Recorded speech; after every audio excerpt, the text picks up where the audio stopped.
Instead of putting a constitutional limit on a specific tax, Moss proposes the General Assembly pass legislation limiting the amount of money the state could spend, and he says indirectly reducing property taxes. The Norfolk delegate wants to limit state spending each year to 7% above the previous year's general fund expenditures.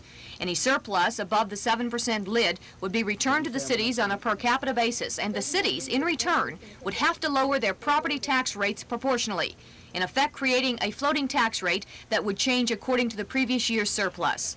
For example, using Moss's formula on the 1978 state budget, Norfolk would have received $7.9 million. Other amounts would range from $4 million for Newport News to $1.2 million for Suffolk. Moss says enough money to replace the revenues lost in reducing real estate taxes. Under his plan, property owners would get their tax relief, the cities would lose no money, and he says the state would be forced to reduce spending while maintaining services. I don't want cutbacks, but what I'm hoping is that we can at least hold the line, which is what we haven't been doing in the past. And one of the greatest causes for inflation is government spending. Now, I recognize the fact that on a state level there's very little we can do about that when you consider the national budget, but at least we can try.